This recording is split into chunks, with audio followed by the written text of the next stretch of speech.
மாண்புமிகு பேரவைத் தலைவர் அவர்களே,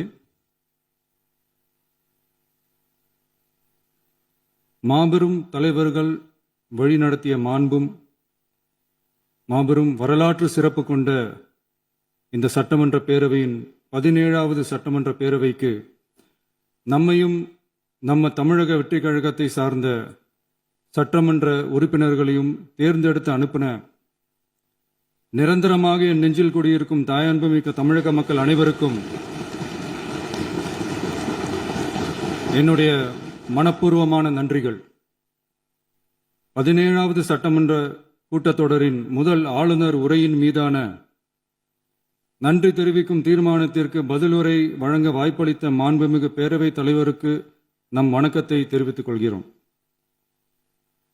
மாண்புமிகு பேரவைத் தலைவர் அவர்களே, இந்த 17வது மாமன்றத்தில் அதிகப்படியான 12 கட்சிகளை சேர்ந்த பிரதிநிதிகள் தேர்ந்தெடுக்கப்பட்டிருக்கும்.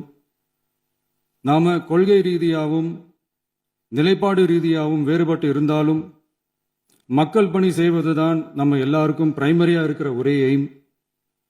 அந்த வகையில தான் நம்ம எல்லாருமே நம்ம மக்களால் அங்கீகரிக்கப்பட்டு சட்டமன்றத்திற்கு வந்திருக்கிறோம்.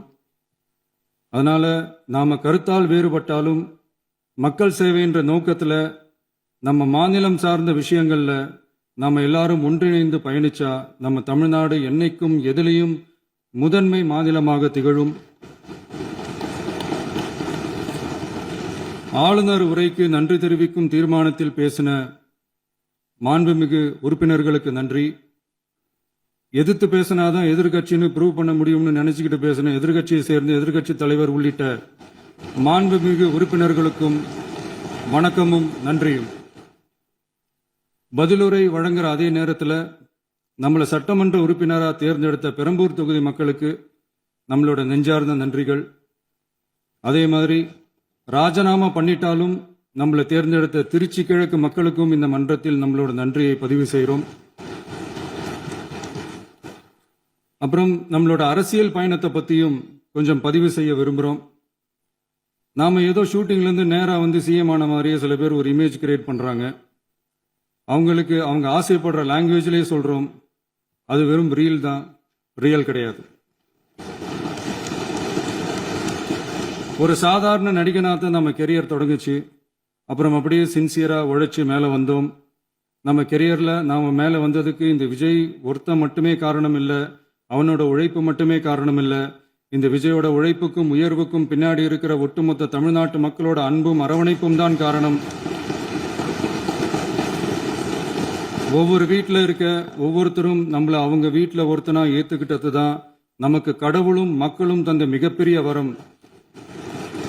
அதுக்காகவே கடவுளுக்கு சமமான நம்மளோட சொந்தங்களான தமிழக மக்கள் அனைவருக்கும் மீண்டும் மீண்டும் நன்றி.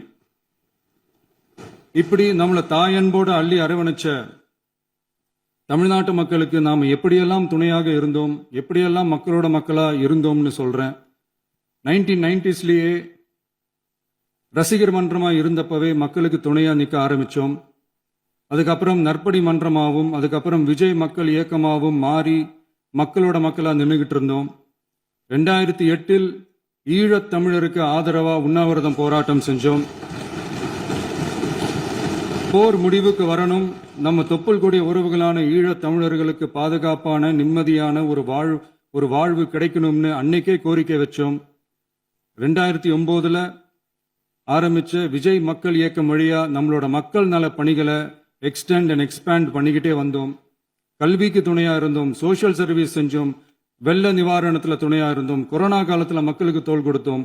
விலையில்லா விருந்தகம், குருதியகம், முட்டைப்பால் ரொட்டி திட்டம், விழியகம், பயிலகம், நூலகம், இப்படி பல வழியில மக்களுக்கு துணையா இருந்தோம். அப்புறம் நம்மளோட திரைப்படங்கள்ல நம்மளால முடிஞ்ச வரைக்கும் ஊழல் எதிர்ப்பை சொன்னோம், சமூக நீதியை சொன்னோம், கல்வியை பத்தி சொன்னோம், அரசியலை பத்தி சொன்னோம். அரசியலை பத்தி பேசுனதுனால நம்ம படங்கள் சந்திச்ச இது வரைக்கும் சந்திக்கிற பிரச்சனையை பத்தி எல்லாருக்குமே தெரிஞ்சதுதான். இது மட்டும் இல்லாம 2011 நாகப்பட்டினத்தில் மீனவர் பிரச்சனைகளுக்கு ஆதரவாக ஒரு பெரிய பொதுக்கூட்டம் நடத்தினோம். மீனவர்கள் மீதான தாக்குதலை கண்டிச்சு பேசி அதில் நம்மளோட எதிர்ப்பை பதிவு செஞ்சோம். 2017 ஜல்லிக்கட்டு போராட்டத்தில் தமிழர் பண்பாட்டு உரிமைக்கான நம்மளோட ஆதரவை தெரிவித்தோம். 2018 ஸ்டெர்லைட் போராட்டம் துப்பாக்கி சூட்டில் பாதிக்கப்பட்ட நம்ம சொந்தங்களை நேரில் சந்திச்சு ஆறுதல் சொன்னோம். 2021 உள்ளாட்சி தேர்தலில் விஜய் மக்கள் இயக்க வேட்பாளர்கள் போட்டியிட்டு ஜெயிச்சாங்க. கல்வி விருது விழா நடத்தி சிறந்த மதிப்பெண் பெற்ற மாணவ மாணவிகளுக்கு ஊக்கத்தொகையும் பரிசும் கொடுத்தோம். 2024 தமிழக வெற்றி கழகத்தை ஆரம்பிச்ச உடனேயே CAA-வை எதிர்த்து அறிக்கை விட்டோம். அரசியல் கட்சி ஆரம்பிச்சு விழுப்புரம் மாவட்டத்தில் விக்கிரவாண்டியில் நம்மளோட முதல் மாநில மாநாட்டிய வெற்றி கொள்கை திருவிழாவை நடத்தினோம். தந்தை பெரியார், பெருந்தலைவர் காமராஜர், அண்ணல் அம்பேத்கர், வீரமங்கை வேலுநாச்சியார், மக்கள் சேவகர் அஞ்சலை அம்மாள்னு நம்மளோட 5 கொள்கை தலைவர்கள் அறிவிச்சோம். இந்தியாவிலே 2 பெண் ஆளுமைகளை கொள்கை தலைவர்கள் அறிவிச்ச ஒரே கட்சி நம்ம டிவிக்கு மட்டும்தான் என்ற பெருமையோடு அறிவிச்சோம். பெரியார் சொன்ன மாதிரியே அவர் சொன்னதுல நமக்கு ஏற்புடையதை மட்டும் எடுத்துக்கிட்டோம். அவரோட கடவுள் மறுப்பு கொள்கையில நமக்கு உடன்பாடு இல்லைன்னு ஓப்பனா அறிவிச்சோம். நமக்கு கடவுள் நம்பிக்கை உண்டுன்னு அறிவிச்சோம். யாரோட நம்பிக்கைக்கும் நாம் எதிரானவங்க இல்லைன்னு தெளிவா அறிவிச்சோம். பெண் கல்வி, பெண்கள் முன்னேற்றம், சமூக சீர்திருத்தம், சமூக நீதி, இப்படி பெரியாரோட கருத்துக்களை நிறையவே ஏத்துக்கிட்டோம்னு அறிவிச்சோம். அண்ணல் அம்பேத்கரோட சம வாய்ப்பு, சம நீதி, சமத்துவத்தை ஃபாலோ பண்ணுவோம்னு அறிவிச்சோம்.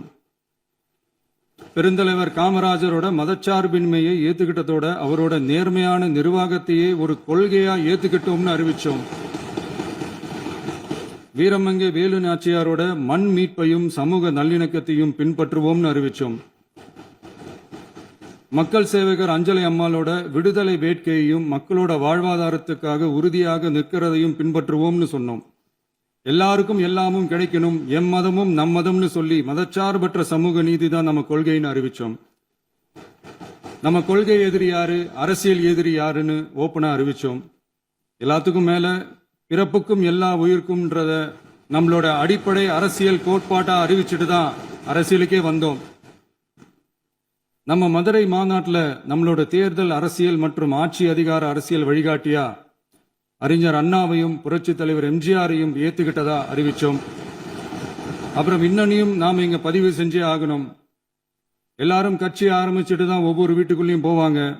ஆனா நாம ஒவ்வொரு வீட்டுக்குள்ளேயும் போனதுக்கு அப்புறம் தான் கட்சியவே ஆரம்பிச்சிருக்கிறோம்.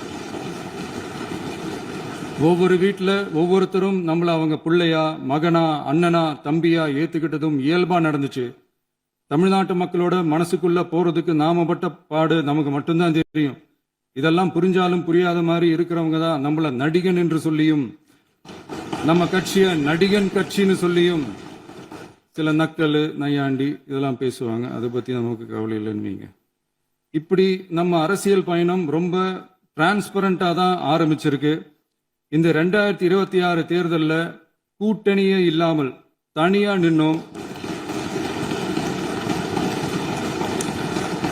மக்கள் நம்மளை தெளிவா புரிஞ்சுக்கிட்டதாலையும் நம்ம டிவிகே தோழர்களோட உழைப்பாலையும் நாம 35% வாக்குகளை வாங்கினோம். 1,72,00,000 வாக்குகளோட தமிழ்நாட்டிலேயே தனி பெரும் கட்சியா வந்தோம். தமிழக மக்களாலையும் நம்மளோட ஆதரவு இயக்கங்களாலையும் இதோ இன்னைக்கு இங்க நம்ம டிவிகே ஆளும் கட்சியா உட்கார்ந்துருக்கிறோம். இந்த ஆளும் கட்சியா ஆனதும் அவ்வளவு சாதாரணமாலாம் நடந்துடல. 2.25 வருஷத்துல ஆட்சிக்கு வந்துட்டீங்கன்னு ரொம்ப கிண்டலா கேலியா சிலர் பேசுறாங்க. எங்களோட இந்த 2.25 வருஷ டிராவல்ல எவ்வளவு வலியும் வேதனையும் இருக்குது. நம்மளோட மக்கள் சந்திப்புக்கே அவ்வளவு இடையூறு, அவ்வளவு தடைகள், ஊர் உலகத்துல யாருக்கும் இல்லாத ஒன்னா நமக்கு மட்டுமேன்னு தனியா ஸ்பெஷலா எக்ஸ்க்ளூசிவா நிறைய நிபந்தனைகள், நெருக்கடிகள், கட்டுப்பாடுகள், நம்மளை சந்திக்க வர்ற மக்களுக்கு சரியான பாதுகாப்பு இல்லாம, நம்ம கூட்ட நிகழ்ச்சிக்கு போதுமான பாதுகாப்பு இல்லாமன்னு இன்னும் வெளியே சொல்ல முடியாத நிறைய சூழ்ச்சிகள் எல்லாத்தையும் தாண்டி தான் நாம் இந்த இடத்துக்கு வந்திருக்கிறோம். But still miles to go. நம்ம டிராவல்ல எல்லாத்துக்கும் உச்சமா நம்மளோட சொந்தங்கள், நம்மளோட உறவுகள், 41 பேர் கரூர் சம்பவத்தில் இழந்த வேதனை எல்லாம் எப்படி சொல்றதுனே தெரியல. நம்ம மனசை விட்டு என்னைக்கும் அந்த வலியும் வேதனையும் நீங்கவே நீங்காது. அதுலயும் நம்ம மேலேயே பழி போட்ட கொடுமையெல்லாம் இருக்கும் பாருங்க, அதெல்லாம் வேற லெவலுங்க. என்னத்துக்கு அப்படியெல்லாம் செஞ்சாங்கன்னு தெரியல. அரசியல்னா இப்படியெல்லாம் கொடூரமா இருக்கணுமா என்ன? சரி விடுங்க. இந்த விஜய் இவனோட மக்களுக்காக எதையும் தாங்க தயாராகிட்டான். இவ்வளவு பெயின்ஃபுல்லான நம்ம பொலிட்டிக்கல் டிராவல்ல நம்மளோட மிகப்பெரிய ஆறுதலும் பலமும் என்ன தெரியுமா? என் நெஞ்சில் குடியிருக்கும் என்னோட தமிழ்நாட்டு மக்களும் என் உயிருக்கு உயிரான என்னோட தோழர்களும் தான். அவங்களோட பலத்தால தான். அன்னைக்கு 1967ல முன்னாள் முதல்வர் மாண்புமிகு அறிஞர் அண்ணா அவர்கள் தலைமையில் அமைஞ்ச சாமானியர்களோட ஆட்சி மாதிரி 1977ல முன்னாள் முதல்வர் மாண்புமிகு புரட்சி தலைவர் எம்ஜிஆர் அவர்கள் தலைமையில் அமைஞ்ச மிக சாமானியர்களோட ஆட்சி மாதிரி இதோ இன்னைக்கு அதே வரிசையில 2026 சட்டமன்ற தேர்தல்ல இந்த விஜயோட தோழர்கள் இடம்பெற்ற ஒரு மிக மிக சாமானியர்களின் ஆட்சி அமைஞ்சிருக்கு. வாகை சூடும் வரலாறு திரும்பி இருக்கிறது. இப்படி ஒரு தீர்ப்பை மக்கள் அளிச்சதுனாலதான் தமிழக வரலாற்றில் ஒரு மகத்தான கூட்டணி ஆட்சியை நாம் அமைச்சிருக்கிறோம். இளைஞர்களால என்ன செய்ய முடியும், பெண்களால என்ன செய்ய முடியும்னு கேட்டவங்களுக்கான பதில் தான் இன்னைக்கு அமைஞ்சிருக்கிற நம்ம ஆட்சி. ஒரே ஒரு குடும்பம் மட்டும் முக்கியம்னு சொல்றது நம்மளோட ஆட்சி அதிகார அரசியல் இல்ல. தமிழ்நாட்டில் இருக்கிற ஒவ்வொரு குடும்பமும் முக்கியம்னு சொல்றது தான் நம்ம அரசியல். நம்மளோட ஆட்சி அதிகாரம் அதான் நம்மளோட மனசாட்சி உள்ள மக்களாட்சி. இந்த 2026 தேர்தலில் யாராலும் உடைக்கவே முடியாதுன்னு சொன்ன மதத்தை உடைச்சோம், சாதியை உடைச்சோம், முக்கியமா காசு கொடுத்து ஓட்டு வாங்குற ஒரு நச்சு கலாச்சாரத்தையே சுக்கு நூறா தூள் தூளா உடைச்சிருந்தோம். நாம கிளீன் கவர்னன்ஸ் அண்ட் குட் கவர்னன்ஸ்ல உறுதியா இருக்கிறோம். இப்ப மட்டும் இல்ல, எப்பவுமே இப்படிதான் இருப்போம். இதுல 100% இது உண்மைன்றதுனாலதான் பாரம்பரியமான தினத்தந்தி பத்திரிகை ஊழலின் ஊற்றுக்கண் அடைக்கப்படுகிறதுன்னு 16/6/2026 அன்னைக்கு ஒரு தலையங்கமே எழுதியிருக்கு. ஒரு தவறு செய்தால் அது தெரிந்து செய்தால் அவன் தேவன் என்றாலும் விடமாட்டேன் என்று எம்ஜிஆர் அன்று பாடினார். அதை இன்று விஜய் செயலில் காட்டுகிறார்னு அந்த எடிட்டோரியல்ல எழுதியிருக்கு. இந்த நேரத்தில் தினத்தந்திக்கு நம்மளோட நன்றியை தெரிவிச்சுக்கிறோம். அரசியலுக்கு வந்து 2 வருஷம் தான் ஆகுது. உங்களுக்கு என்ன தெரியும், உங்களால என்ன முடியும்னு கேலியா கேட்டவங்களுக்கு தினத்தந்தியோட பதிலை இப்போதைக்கு போதும்னு நினைக்கிறேன். என்னென்னமோ செய்வான்னு சொல்றானே இந்த விஜய், பல வருஷமா இருக்கிற ஒரு பதவி வெறி பிடிச்ச அரசியலை உடைச்சி எப்படி செய்வான்னு நம்ம மக்களை யோசிச்சிருவாங்க. இதோ இப்போ நம்ம மக்களுக்கு புரிஞ்சிருக்கும். இப்பவும் சொல்றோம், இது வெறும் ஆரம்பம் தாங்க. இந்த மாபெரும் சபையிலிருந்து கேட்கிற மக்களே, நமக்கு கொஞ்சம் அவகாசம் கொடுங்க. இதுக்கு முன்னாடி, அதாவது 2017 கடைசியில இருந்து 2026 ஏப்ரல் வரைக்கும் இருந்த புண்ணியவான்கள் ஆட்சியில ஒவ்வொரு டிபார்ட்மெண்ட்லயும் போட்ட ஏராளமான ஓட்டைகளை அடைச்சிக்கிட்டே படிப்படியா மக்களுக்கு நல்லதையும் செஞ்சுக்கிட்டே வருவோம். அதனாலதான் நமக்கு எதிரா யார் யாரோ சேரவே மாட்டாங்கன்னு நினைச்சவங்க எல்லாம் ஒன்னா சேர்றாங்க. நம்ம ஆட்சிக்கு டேட்டு குறிக்கிறாங்க.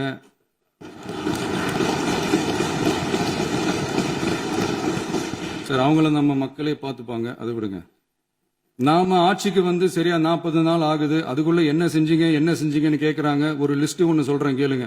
பெண்கள் பாதுகாப்புக்காக சிங்கப்பெண் சிறப்பு படை, 200 யூனிட் வரை கட்டணமில்லா மின்சாரம், போதைப் பொருள் ஒழிப்புக்காக தனிப்படை, குறுவை நெல் சாகுபடியை ஊக்குவிப்பதற்காக 134.83 கோடி சிறப்பு தொகுப்பு திட்டம், வழிபாட்டு தலம், ஸ்கூல், பஸ் ஸ்டாண்டுன்னு அதுக்கு பக்கத்தில் இருக்கிற 717 மதுபான கடைகள் மூடப்பட்டன. அங்க வேலையில் இருந்தவர்களுக்கு வேறு கடைகளில் வேலை, கவனிக்கப்படாமல் விடப்பட்ட அம்மா உணவகங்கள் புதுப்பிக்கப்பட்டன. பத்திரப்பதிவு துறையில் பகல் கொள்ளைக்கு புல் ஸ்டாப் வைக்கப்பட்டுள்ளது. வருகையில்லா ஆவண பதிவு முறை கொண்டுவர உத்தேசிக்கப்பட்ட செயல்பாட்டில் உள்ளது. அரசு மற்றும் தனியார் மருத்துவமனையில் ஸ்கேன் மையங்களில் கருவுறுவதற்கு முன் மற்றும் பின் ஏற்படும் தவறுகளை கண்காணிக்கவும் மருத்துவ நிறுவனம் முறைப்படுத்தும் சட்ட விதிகள் பின்பற்றப்படுகிறதா என கண்காணிக்கவும் மருத்துவ மற்றும் ஊரக பணிகள் இயக்கத்தின் பயன்பாட்டிற்காக 40 புதிய வாகனங்கள் வழங்கப்பட்டுள்ளது. கூட்டுறவு வங்கியின் ஏழை எளிய மக்கள் வாங்கிய கடனுக்கு முதல் முத்தாய்ப்பாக ரூபாய் 2045 கோடி தள்ளுபடி வழங்கி ஆணையிடப்பட்டுள்ளது. ஒன்றிய அரசிடம் கேட்டுக்கொண்டதற்கிணங்க கடந்த 2 வருடமாக நிறுத்தி வைக்கப்பட்ட இருந்த ஜல் ஜீவன் மிஷன் திட்டம் புதுப்பிக்கப்பட்டு ஜல் ஜீவன் மிஷன் திட்டம் 2.0 நடைமுறைக்கு கொண்டு வரப்பட்டுள்ளது. 18,500 கோடி அளவில் உறுதியளிக்கப்பட்ட காஞ்சிபுரம் மாவட்டத்தில் மைய விரிவாக்க திட்டம், கோயம்புத்தூரில் மின்னணு பொருட்கள் மற்றும் மின்னணு அமைப்புகள் உற்பத்தி திட்டம், மற்றும் திருவள்ளூர் மாவட்டத்தில் காட்டுப்பள்ளி எல்என்டி கப்பல் கட்டும் தளம் விரிவாக்க திட்டத்திற்கு ஒப்பந்தங்கள் போடப்பட்டுள்ளன. அனைத்து நிர்வாக நடவடிக்கைகளும் மின்னணு முறையில் மாற்றம் கொண்டுவர நடவடிக்கை எடுக்கப்பட்டு வருகிறது. சட்டவிரோத கல்குவாரி மற்றும் அனுமதியின்றி கனிமங்களை எடுத்துச் செல்வது தடுக்கப்பட்டுள்ளது. பல்வேறு குவாரிகள் சீல் வைக்கப்பட்டுள்ளன.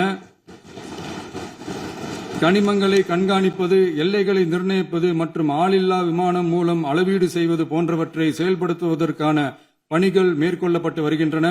அனைத்து துறைகளிலும் அலுவலர் தலையீடு இல்லாமல் லஞ்ச லாவண்யமற்ற தமிழகத்தை உருவாக்க அனைத்து நடவடிக்கைகளும் முடுக்கிவிடப்பட்டுள்ளது.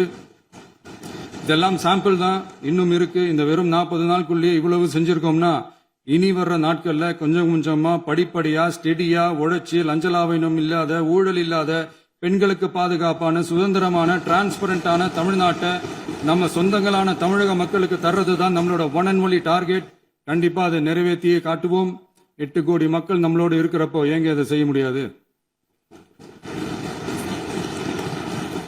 மாண்புமிகு பேரவைத் தலைவர் அவர்களே, தமிழ்நாட்டின் கருவூலம் எப்படி திசை மாறி உருமாறி தேய்ந்து ஓய்ந்து கிடைக்கிறதுன்னு சொன்னாங்க.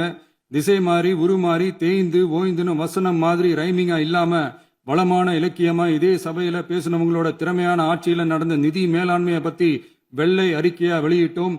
வெள்ளை அறிக்கை வந்ததிலிருந்தே கண்ணை கட்டுதுங்க. அந்த காலத்துல தான் பிள்ளையோ பிள்ளை, தொல்லையோ தொல்லைன்னு சொன்னாங்க. அதே மாதிரி தாங்க அவங்க ஆட்சியாலையும் அவங்களாலையும் இன்னைக்கு தமிழ்நாட்டுக்கே தொல்லையோ தொல்லை. இப்படி ஒரு நிலைமையை உண்டாக்கி வச்சுட்டு இவங்க சொல்றாங்க நமக்கு ஆட்சி செய்ய தெரியாதுன்னு. நம்ம அமைச்சர்களுக்கும் நம்ம சட்டமன்ற உறுப்பினர்களுக்கும் ஒன்னும் தெரியாதுன்னு. ஆமாங்க, எங்களுக்கு தெரியாதுதான். எங்க சட்டமன்ற உறுப்பினர்களுக்கும் அமைச்சர்களுக்கும் மக்கள் பணி செய்ய தெரிஞ்ச அளவுக்கு மக்கள் பணத்தை சுருட்ட தெரியாதுதான்.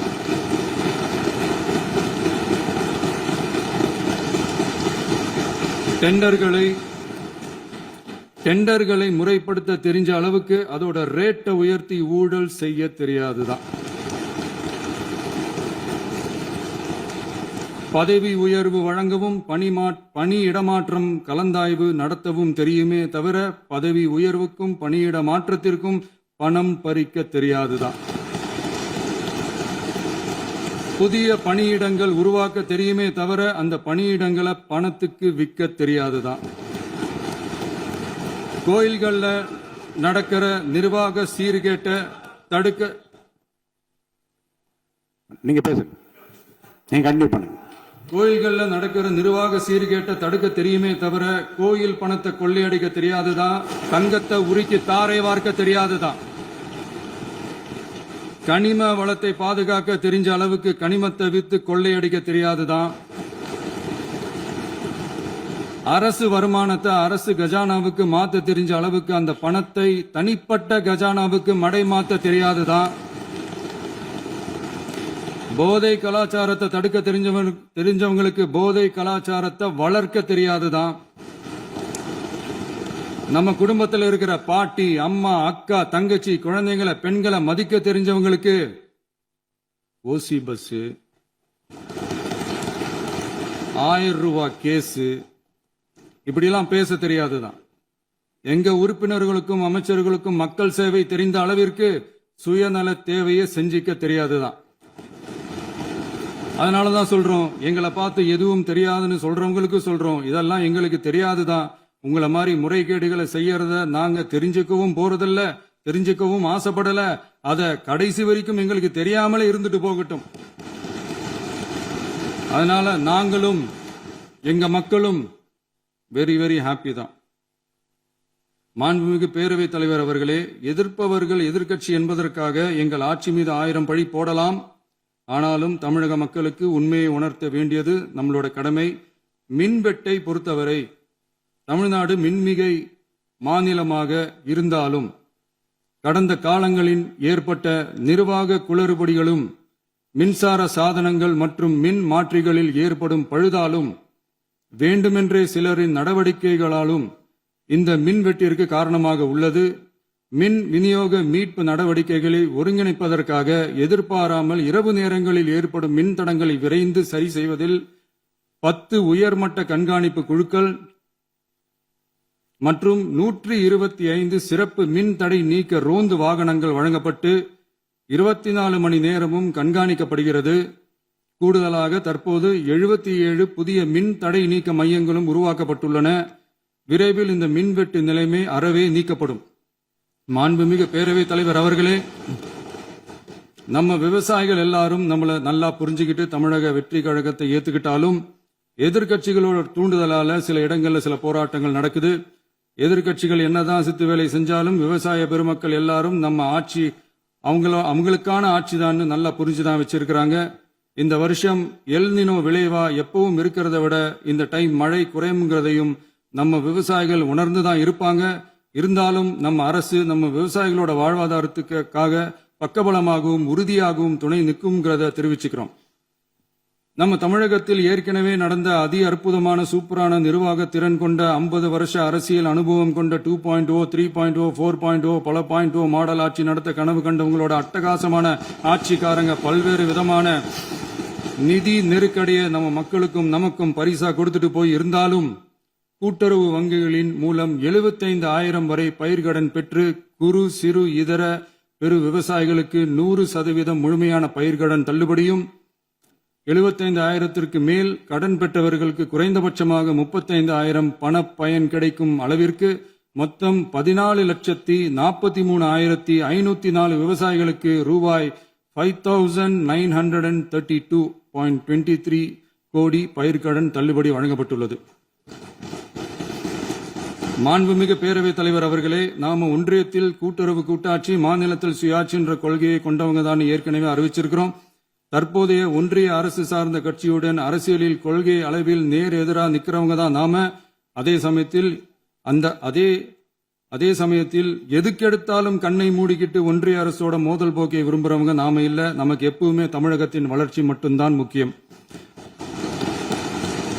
அதுக்காக நம்மளோட அரசியல் ரீதியான கொள்கைகளையோ மாநில உரிமைகளையோ கொஞ்சம் கூட விட்டு கொடுக்கவே மாட்டோம். அதுல ரொம்ப தெளிவாகவும் உறுதியாகவும் இருக்கிறோம். இனியும் இப்படித்தான் இருப்போம். அதுல ஒருபோதும் மாற்றமே இருக்காது. அதனால இதுல யாரு திசை திருப்ப வேலையில் ஈடுபட்டாலும் அவங்க எல்லாரும் மக்கள் மத்தியில் தோற்பது உறுதி.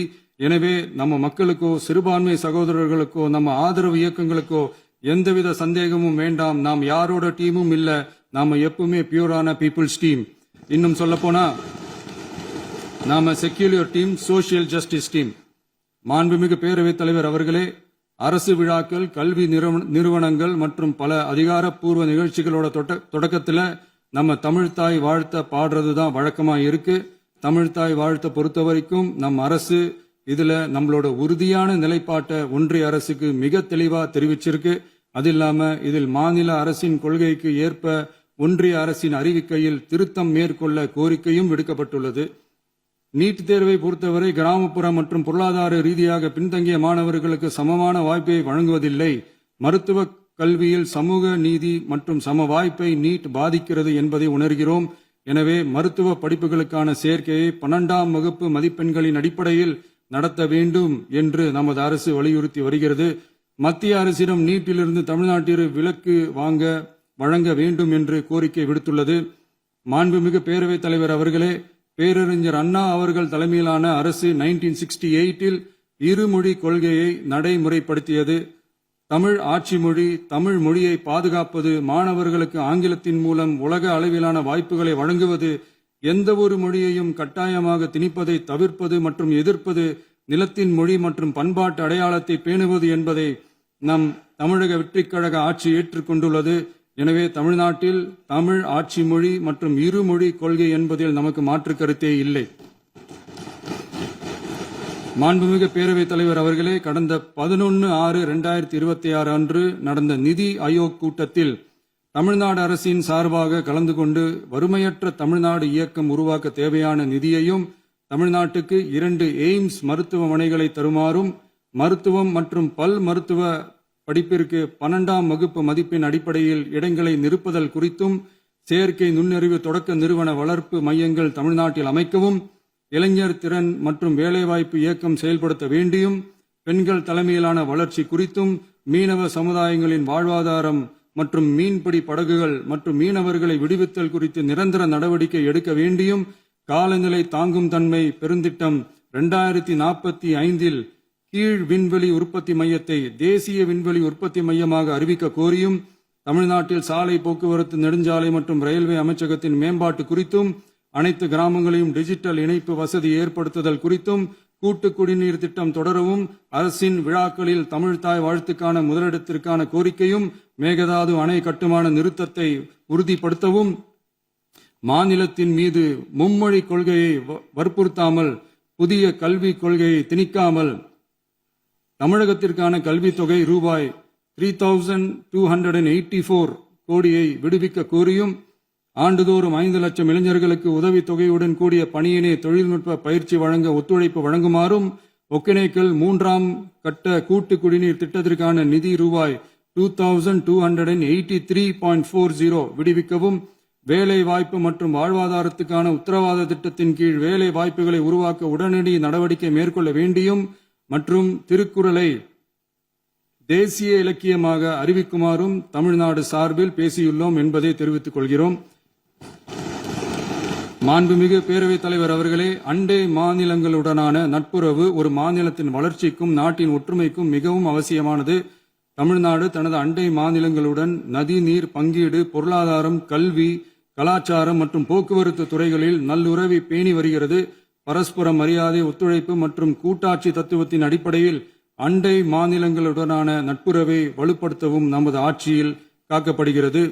மாண்புமிகு பேரவைத் தலைவர் அவர்களே, சட்டம் ஒழுங்கை பத்தி பேச்சு வந்தது.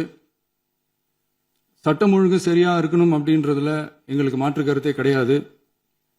கண்டிப்பா லா அண்ட் ஆர்டர் கரெக்டா இருக்கணும், கரெக்டா இருக்கும், இருக்க வைப்போம். அதே மாதிரி பெண்கள் பாதிக்கப்படுறதையும் இங்க யாராலையும் சகிச்சுக்கவே முடியாது. அதுக்கான கடுமையான நடவடிக்கைகள் நம்ம அரசு எடுத்துக்கிட்டு இருக்கிறோம். இந்த சிங்கப்பெண் சிறப்பு அதிரடி படை கூட அதுக்கான ஒரு ஃபர்ஸ்ட் ஸ்டெப் தான். அதே மாதிரி இந்த போதைப் பொருள் நடமாட்டம் அதை கண்ட்ரோல் பண்றதுக்கும் நம்ம அரசு கடுமையான நடவடிக்கைகள் எடுத்துக்கிட்டு இருக்கிறோம். அதையும் கண்டினியூ பண்ணி எடுப்போம். மாண்புமிகு பேரவைத் தலைவர் அவர்களே, இப்ப நான் சொன்ன இந்த பிரச்சனைகள்லாம் இந்த 2026 போன மாசம் மே மாசம் 10ஆம் தேதி புதுசா வந்துடல. இதெல்லாம் பல வருஷமா இருக்கிற பிரச்சனைகள் தான், பல வருஷமா கண்டுக்காம விட்ட பிரச்சனைகள் தான். இன்னைக்கு எதிர்கட்சிக்காரங்க அதை பத்தி கேட்கும் போது எனக்கு அது அக்கறையா தெரியல, அவதூறு அரசியலா தான் தெரியுது, பழி போடுற அரசியலா தான் தெரியுது.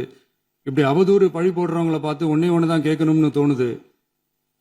கடந்த 9-10 மாசமா நம்ம ஸ்டேட்ல சட்டம் ஒழுங்கு டிஜிபியே இல்லை. சட்டம் ஒழுங்கு டிஜிபியை போடுங்கன்னு சொல்லி எல்லாம் ஓஞ்சி போயிட்டோம். போன ஆட்சியில் நடந்ததுக்கெல்லாம் இப்பதான் விடையே கண்டுபிடிக்கிறோம் நம்ம ஆட்சியில்.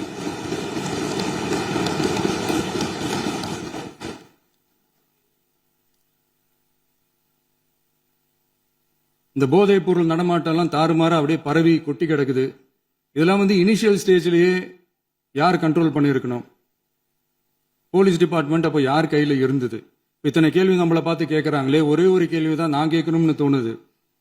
போலீஸ் டிபார்ட்மெண்ட்டை கையில வச்சுக்கிட்டே பிகினிங்லயே இனிஷியல் ஸ்டேஜ்லயே இந்த போதைப் பொருள் நடமாட்டத்தை ஏன் கண்ட்ரோல் பண்ணல? மனசாட்சி உள்ளவங்க இந்த பிரச்சனையெல்லாம் ஏன் நடக்குதுன்றது அவங்களுக்கே நல்லா தெரியும்.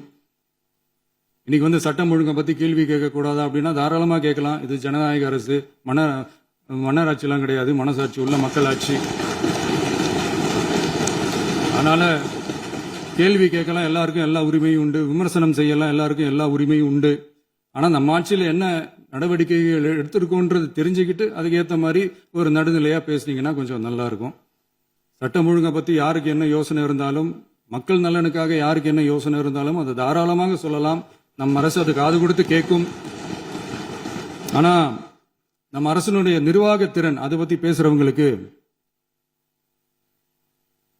இந்த ஊரடிச்சு உலையில போட்டு ஊழல் மேல ஊழலா செஞ்சுக்கிட்டு அதுல இருந்து தப்பிக்கிறதுக்கு பேர் தான் நிர்வாகத்திறன் அப்படின்னு சொன்னா, அப்படிப்பட்ட ஒரு ஊழல் செய்யற நிர்வாகத்திறனை நம்ம அரசு ஒரு நாளும் செய்யாது. பொட்டி பெட்டியா பணத்தை வச்சுக்கிட்டு, பெட்டியை வச்சு எல்லாம் செஞ்சுக்கிட்டு, போதைப் பொருள் பாதுகாவல் கழக மாடல் அரசாங்கம் செஞ்ச ஒவ்வொரு ஊழலா வெளியில வந்துகிட்டு இருக்கு. டாஸ்மாக்ல அது என்னப்பா அது பேரு, பார்ட்டி ஃபண்ட், கட்சி நிதி அப்படின்ற பேர்ல அடிச்ச கொள்ளையெல்லாம் ஒண்ணு ஒன்னா இப்போ கவர்மெண்டோட கஜானாவுக்குள்ள கொண்டு சேர்த்துக்கிட்டே இருக்கிறோம். டிபார்ட்மெண்ட்லயும் மறுபடியும் சொல்றேன், கட்சி நிதின்ற பேர்ல அடிச்ச கொள்ளைய ஒண்ணு ஒண்ணா கவர்மெண்டோட கஜானாக்குள்ளேயே கொண்டு சேர்த்துக்கிட்டே இருக்கிறாங்க. இப்பவும் சொல்றேன், மக்கள் பணத்துல இருந்து ஒரு பைசா கூட தொடமாட்டோம், தொடவும் விடமாட்டோம், தொட்டா விடமாட்டோம், இதுக்கு முன்னாடி தொட்டவங்களையும் விடமாட்டோம்.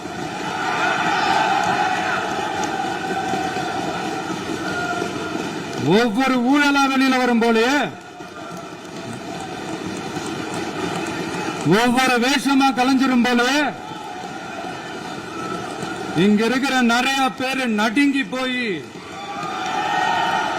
இதுல நம்ம மேல அவதூறு வேற. இப்ப புதுசா ஒரு வெப்பன் ஒண்ணு கொண்டு வந்திருக்காங்க. அது என்ன தெரியுமா? அவங்க தயவால தான் நம்ம ஆட்சி நடக்குதாம். மக்கள் தயவால இந்த ஆட்சி நடந்துகிட்டு இருக்கு. மனசாட்சி உள்ள சக்திகளோட ஆதரவால இந்த ஆட்சி நடந்துகிட்டு இருக்கு. நாங்க தான் அனுப்பி வச்சோம் அப்படின்றாங்களே. அனுப்பி வச்சவங்களுக்கு மினிஸ்ட்ரியில இடம் கொடுத்தா ஏன் கதறீங்க? ஏன் இவ்வளவு கோவம்? ஏன் இவ்வளவு கதறல்? இதுல இன்னொரு முக்கியமான விஷயம், மார்க்சிஸ்ட் கம்யூனிஸ்ட் கட்சி நமக்கு ஆதரவு கொடுத்தது சுயேட்சையா எடுத்த முடிவுன்னு சொல்றாங்க. அதே மாதிரி இந்திய கம்யூனிஸ்ட் கட்சி நமக்கு ஆதரவு கொடுத்தது சுயேட்சையா எடுத்த முடிவுன்னு சொல்றாங்க. இதுல எங்க இருந்து நாங்க தான் அனுப்பி வச்சோம்னா புரியலையே. மக்களுக்கு நல்லா புரியும், எல்லாத்தையும் தெளிவா பார்த்துக்கிட்டு இருக்கிறாங்க.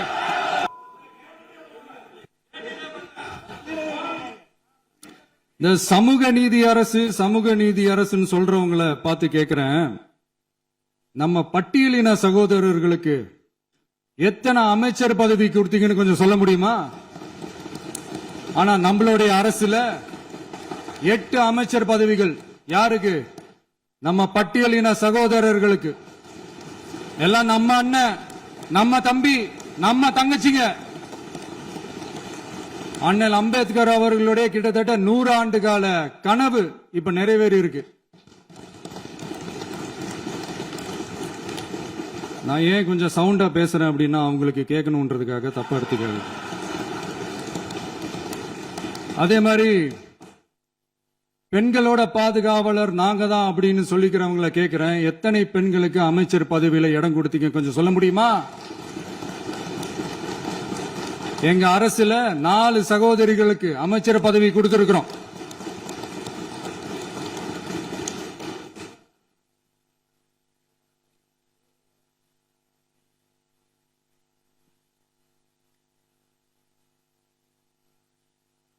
அதனால மக்களால் நிராகரிக்கப்பட்டு மக்களால் அகற்றப்பட்டவங்களுக்கு ஒன்னே ஒன்னு சொல்லிக்கிறோம், தப்பே செய்ய மாட்டோம், ஊழலே செய்ய மாட்டோம், நேர்மையா தான் இருப்போம், நியாயமா தான் இருப்போம் அப்படின்னு சொல்றவங்களால மட்டும்தான் கூட்டணி ஆட்சி அமைக்க முன்வரும். ஆட்சியிலையும் பங்கு, அதிகாரத்திலையும் பங்கு கொடுக்க முன்வரும். ஊழல்லையே ஊறி போனவங்களால இந்த கூட்டணி ஆட்சியோ ஆட்சியிலையும் பங்கு அதிகாரத்திலையும் பங்கு கொடுக்க முன்வராது.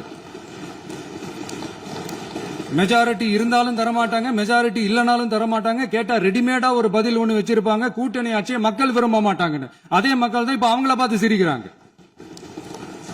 நான் பதவி ஏத்த அன்னைக்கு கொஞ்சம் டைம் அவகாசம் கேட்டேன். எதுக்கு கேட்டேன்? நிதி நிலைமைலாம் கொஞ்சம் மோசமா இருக்குது, அதெல்லாம் கொஞ்சம் சரி செஞ்சுக்கிட்டு படிப்படியா கொஞ்சம் கொஞ்சமா நான் கொடுத்த வாக்குறுதிகள்லாம் செயல்படுத்துவேன், அதுக்காக கொஞ்சம் டைம் அவகாசம் கேட்டேன். நான் ஏதோ வேற எதுக்காகவோ வேற யாருக்காகவோ ஏதோ அவகாசம் கேட்ட மாதிரி. அடுத்து இங்க சபையில இல்லாதவங்களை பத்தி பேச வேண்டாம்னு நினைக்கிறேன்.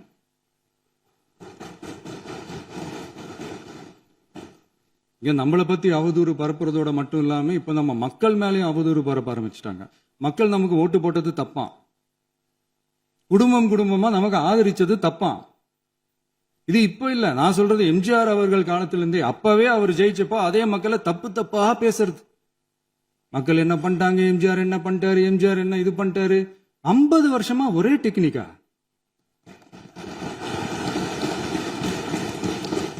டெக்னாலஜி எல்லாம் மாறி வேற எங்கேயோ போயிட்டு இருக்கு. பஸ் இதுல கொஞ்சம் டெக்னிக்காச்சும் கொஞ்சம் மாத்தினா கொஞ்சம் நல்லா இருக்கும். அதனால மக்களுக்கு யூஸ்ஃபுல்லா இருக்கிற மாதிரி இந்த ஆக்கப்பூர்வமான கருத்துக்களோ ஆக்கப்பூர்வமான யோசனைகளோ இருந்தா சொல்லுங்க. அதை நாங்க டெஃபரெண்டா எடுத்துக்கிறோம். ஆனா அதை விட்டுட்டு இந்த நக்கலு நையாண்டி சம்பந்தம் இல்லாத பேச்சு இதெல்லாம் பேசிட்டு அப்புறம் முதல்வர் பதில் சொல்லல, முதல்வருக்கு பதில் சொல்ல தெரியல அப்படின்னா அப்புறம் என்ன சோஃபா மாடல் ஆட்சியா? அது என்னன்னு புரியறதுக்கே எனக்கு ரொம்ப நாள் ஆச்சு. இந்த sofa set, table chair, teapoy, furniture பிசினஸ்லாம் வேற எங்க வெளியில போய் பண்ண சொல்லுங்க. அப்படி அந்த பிசினஸ் தான் பண்ணணும்னா நிறைய பிசினஸ் பண்ற மாதிரி வெளியில போய் பண்ண சொல்லுங்க, இங்க சட்டசபைக்குள்ள வேணாம். அதனால ஆக்கப்பூர்வமான கருத்துக்கள் இருந்தா சொல்லுங்க. டெஃபினட்டா அது சரியா இருந்தா நாங்க ஏத்துக்கிறோம். எனக்கு ஒரு குட்டி கதை ஒண்ணு ஞாபகம் வருது, சொல்லாமா? ஒரு ஊர்ல ஒரு பெரியவர் வெயில் ரொம்ப ஜாஸ்தியா இருக்குன்னு சொல்லிட்டு கண்ணுக்கு மேல கை வச்சுக்கிட்டு இப்படி சுத்தி முத்தி தேடிக்கிட்டு இருந்தாராம். அப்ப கூட இருந்த ஒரு சின்ன பையன் என்ன தேடுறீங்க அப்படின்னு கேட்டானா. அதுக்கு அந்த பெரியவர் சொன்னாரா, அது ஒண்ணு இல்ல தம்பி, உங்க அப்பா இங்கதான் இருப்பாருன்னு சொன்னாங்க, அதான் தேடிக்கிட்டு இருக்கேன். எங்க உங்க அப்பாவையா காணோம்?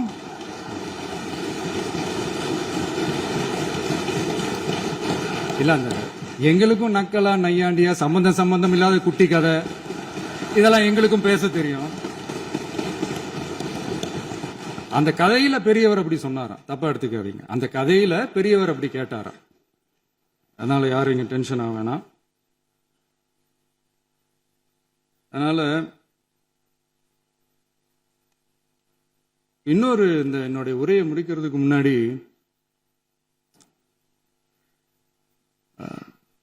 போயிட்டாங்க, பேசலாமா? நிறைய உங்க கருத்துக்களை நீங்க முழுமையாக மன நிறைவோடு பேசலாம். டிவியில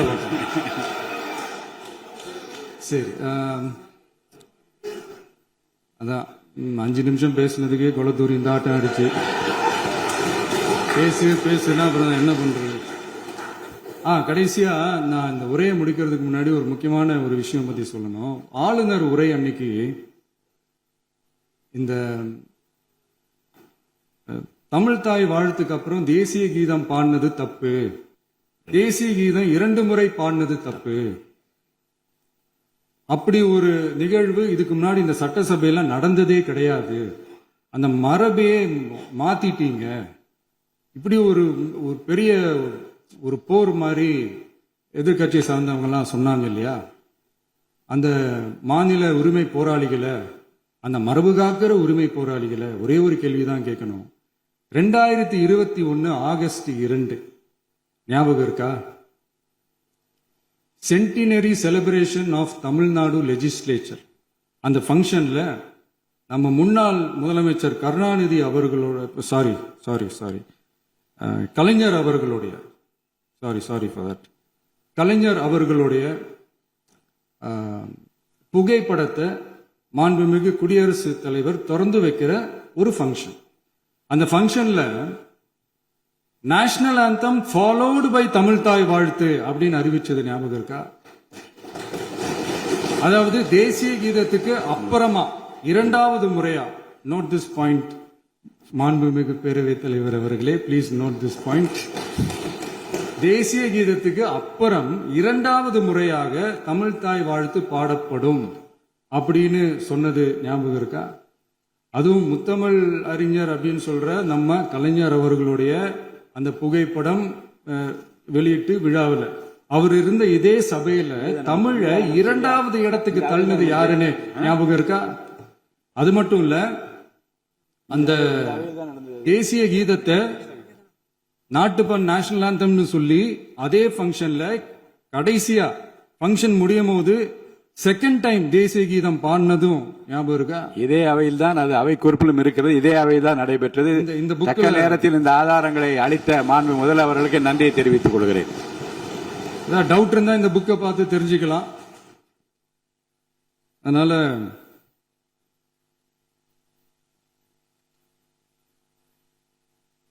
இதெல்லாம் கேட்டா என்ன சொல்லுவாங்கன்னா, அது ஜனாதிபதி கலந்துகிட்ட ஃபங்க்ஷன், அதெல்லாம் அப்படிதான், அதெல்லாம் கண்டுக்க கூடாது அப்படின்னு சொல்லுவாங்க. இதே மாதிரி தான் பேசுறது ஒன்று, செய்யறது ஒன்று, செய்யறது ஒன்று, பேசுறது ஒன்று. இதெல்லாம் மக்கள் பார்த்துக்கிட்டு இருக்காங்க. எலெக்ஷனுக்கு முன்னாடி தான் அப்படி செஞ்சுக்கிட்டு இருந்தாங்க. இப்போ எலெக்ஷனுக்கு அப்புறம் அதே தான் செய்கிறாங்க. இந்த விஜயையும் சாமானியர்களின் உண்மையான சமூக நீதி அரசையும் அவமானப்படுத்துறதுக்கு தான் அவங்களோட அந்த பொலிட்டிக்கல் சீனியாரிட்டி அது பயன்படுத்துது போல. சரி, செய்யட்டும் செய்யட்டும், நல்லா செய்யட்டும். இப்போ ஆனாலும் நம்மளுடைய மாநில உரிமை, மொழி உரிமை, உத்தம உத்தரர் போல வேஷம் போடுற எதிர்கட்சிக்கு ஒன்றை மட்டும் ஆணித்தரமாக சொல்றோம். உங்களை மாதிரி தமிழ்னு சொல்லிக்கிட்டு, மொழி, பண்பாடு, கலாச்சாரம்னு சொல்லிக்கிட்டு ரெட்டை வேஷம் போடுறவங்க நாங்க கிடையாது. உலகெங்கும் வாழும் என் தமிழ் சொந்தங்களுக்கு நம்முடைய உத்தரவாதம் தமிழ் தான் எங்க உயிர் நாடி அப்படின்றத மறக்க மாட்டோம். இப்பவும் சொல்றோம், மாநில உரிமையில எப்பவும் உறுதியா இருப்போம். அதே சமயத்துல அரசியல் வேற, ஒன்றிய மாநில அரசுகளுக்கு இடையே இருக்கிற நிர்வாக அணுகுமுறை வேற. இதுல நாங்க ரொம்ப தெளிவா இருக்கிறோம். அதனால எங்களுக்கு பாடம் எடுக்கிறதா நினைச்சுக்கிட்டு உங்க வேஷத்தை நீங்களே கொஞ்சம் கொஞ்சமா கலைச்சிக்கிட்டே வர்றீங்க, மறந்துடாதீங்க. அப்புறம் நேத்து எதிர்கட்சி தலைவர், மாண்புமிகு எதிர்கட்சி தலைவர் பேசும்போது நிறைய பேசினாங்க. அதுல ஒண்ணு மட்டும், அரசு சொல்றதா நினைச்சுக்கிட்டு நம்மளை இன்டைரக்டா ஈவில் அப்படின்ற அந்த வார்த்தையை யூஸ் பண்ணாங்க. எனக்கு ஒண்ணுதான் சொல்லணும்னு தோணுது. ஈவில்ஸ்னு டெவில்ஸ் பேசக்கூடாது.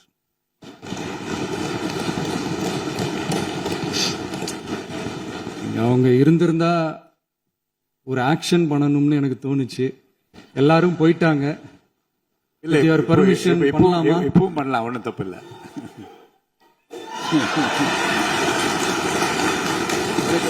நிக்கட்டுமா?